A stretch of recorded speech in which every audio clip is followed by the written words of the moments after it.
Alors c'est le départ, direction Oudon. Donc on a pris le même départ que l'année dernière, donc on est habitué. Facile pour l'instant. Total de la journée 5 km pour l'instant. Bon Julien, t'as oublié quoi? Le cadenas. Ouais, le cadenas, ouais. Le cadenas, et on s'est encore paumé. Bon, et la partie périph' c'est terminé alors? Ouais, c'est fini, ouais. Ah, c'est bien. Ouais. À nous la liberté! C'est parti sur le chemin, direction Rosé. Direction Rosé. Comme le rosé. Ouais, Rosé. Alors allons-y. Bon Julien, on est content? 14h. On est parti à 9h30. Nous sommes à un total de 47 km. Toujours pas mangé. Pas une goutte d'alcool. Nous sommes en pleine cure de détoxification. Damien commence à me sortir un peu pas tout le nez, mais à part ça, ça va. Voilà, on a du mal à trouver le chemin. On est toujours sur l'autoroute. Et oui, depuis ce matin, oui, c'est la campagne, comme dit Damien. La campagne. À Couéron, c'est très calme. Voilà. Tiens, regarde des bancs. Ah, Là, c'est pas beau là? c'est l'autoroute. C'est pas une autoroute. Ah tiens, un repère de grande mer encore. Allez, vas-y, on se fout là. On boira 2 bières ce soir, on boira un peu plus.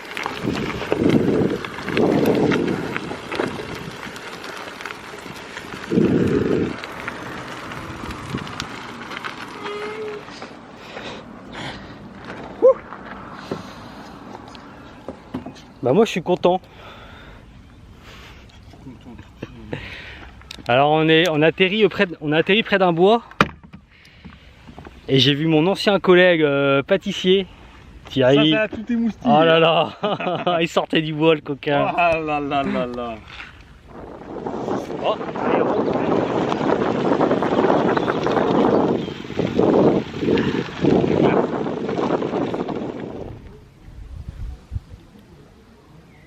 Donc petite partie d'échecs.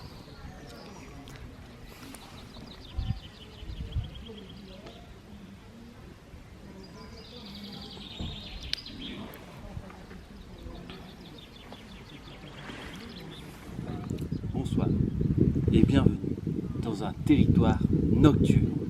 A tout de suite. Ce soir, nous vous présentons la ville, la célèbre ville, pardon, je dirais la forteresse de Houblon Village.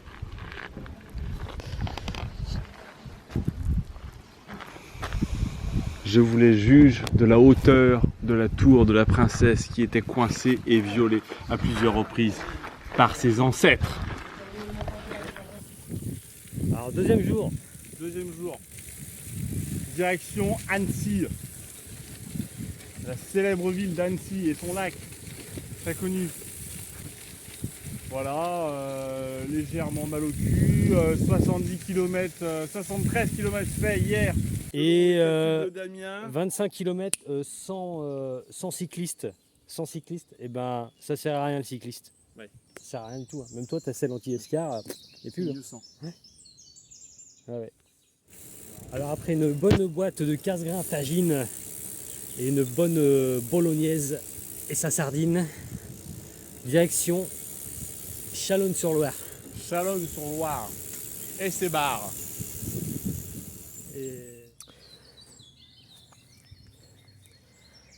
Alors on a poussé jusqu'à Poissonnière.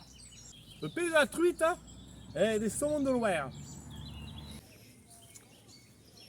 Petit camping sympa, hein. Y a personne. Idyllique. 100 personnes pour encaisser notre enveloppe. Exactement. On se chargera de... Ah ouais, donc Alors vous allez- deuxième nuit passée. Et cette nuit, il y a eu qui? Il y a eu Roger qui s'est tout fait avec son vin rouge. Voilà. Voilà. Ça gueulait. Et je pense qu'il a fait un AVC. Hein. Il est fini. Oui, transporté au CHU de Reims. Donc départ pour Saint-Mathurin-sur-Loire. avec un parcours de 37 km, c'est-à-dire 50 km. Je suis prêt avant Julien. Ce qui est dramatique, c'est que c'est férié et qu'il n'y aura pas de bistrot pour nous saouler. Hein? Et objectif du soir, trouver un tire-bouchon. Et tu peux parler de ton ami de cet après-midi? Mon ami de cet après-midi, nous avons croisé un cher monsieur très sympathique qui a surgi d'un carrefour et il m'a dit pousse-toi connard. Ah, ce culé de vieux. Alors bienvenue au camping. Pour un bon camping, un peu de vin rouge, un peu de fromage, une botte de sardines, que des vitamines. Alors il est 11 h, on part de Saint-Martin-de-la-Place. On est parti un peu plus tard parce qu'on voulait voir s'il allait s'arrêter de pleuvoir. Et non, il s'arrête pas de pleuvoir. Et il s'arrête pas de pleuvoir. Donc là, alors on est reparti. On a fait une petite pause à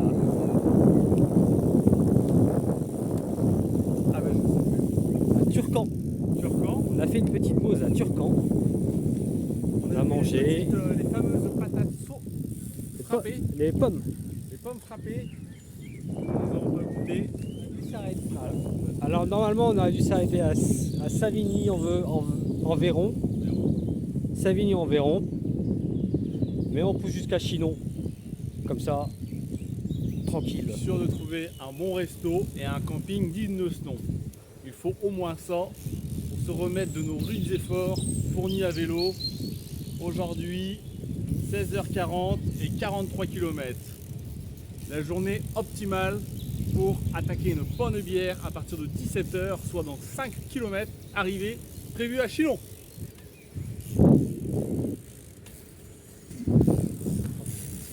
C'est chier.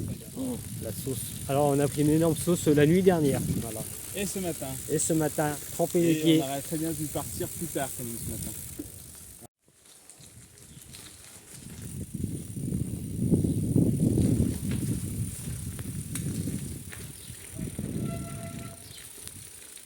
Four à pain, hein? Ouais.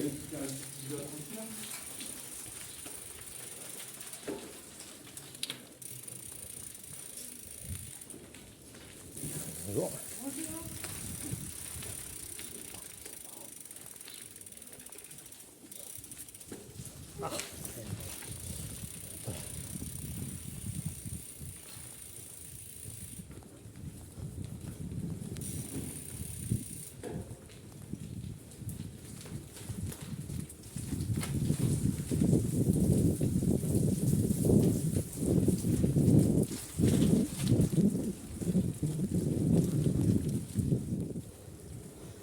Bienvenue dans les vignes de Saumur.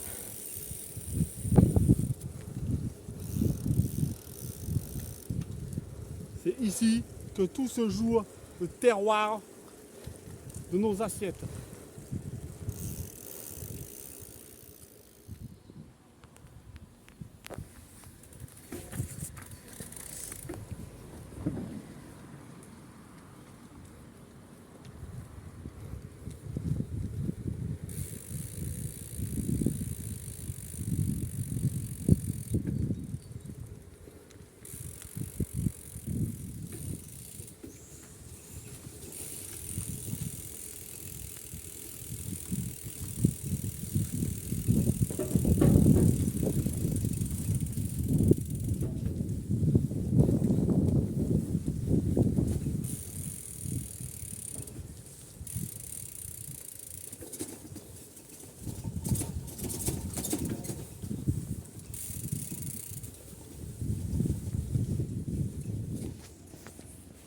Alors dernière soirée à Chinon. On arrive à Chinon.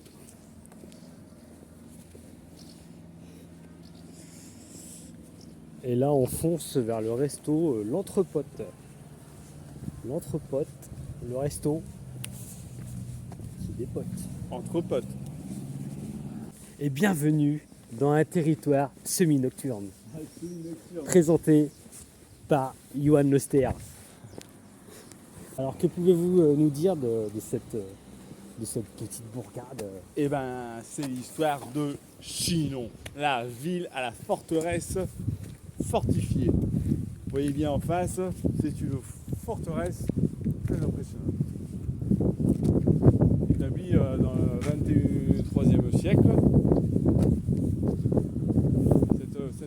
Cette forteresse était reconnue sous le nom de passe. Mot de passe, voilà, c'est ça. Ça paraissait que le mot de passe c'est Chinon oui ou Chinon rien. Voilà, c'est ça. C'était un mot de passe très difficile à trouver. Et c'est pour ça qu'une fois qu'il a été trouvé, on a donné le nom de cette ville. Voilà. D'après nos amis de complément d'enquête, il serait possible que Émile Louis soit passé par ici et commis un énorme carnage au sein de la communauté de Chinon. Ceci expliquerait ce calme absolu et ce doute qui plane au-dessus des têtes de tout le monde.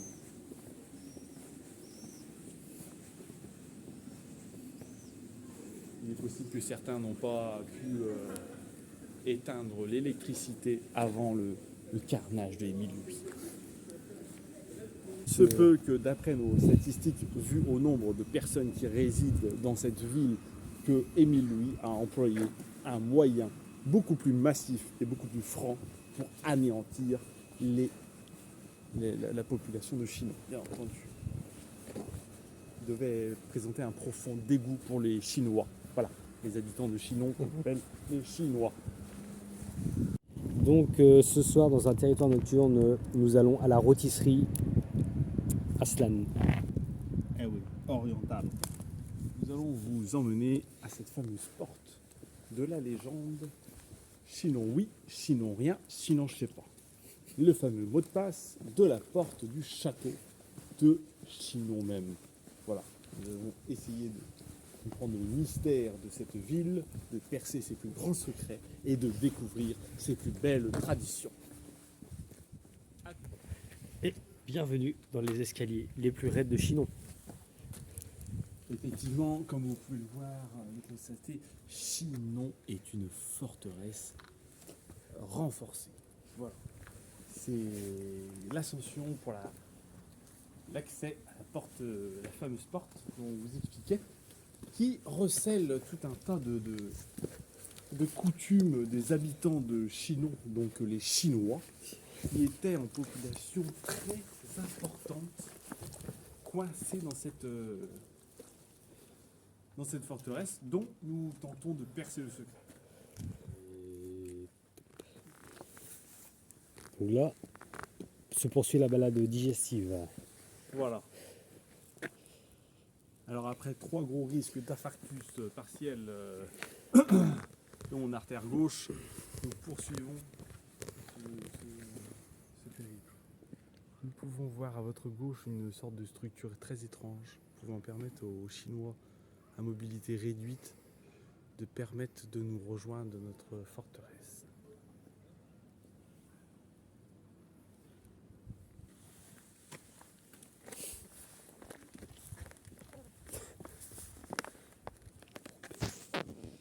C'est de l'herbe chinois. C'est de l'herbe chinoise? Oui. C'est de l'herbe chinoise. Ça soigne beaucoup de choses ici, notamment les problèmes de dépression. Voilà, il y a l'alcool et au vandalisme qui peut se trouver en bas fond de la forteresse de Chinon, qui est le symbole de l'élite représentative de notre société actuelle. Le bas peuple au fond des douves, et puis les Chinois bien puissants en haut de la structure. C'est quelque chose, c'est un icône dans le pays. Voilà. Nous sommes très adeptes de ce dysfonctionnement et adeptes à la soumission totale, voilà, du gouvernement actuel.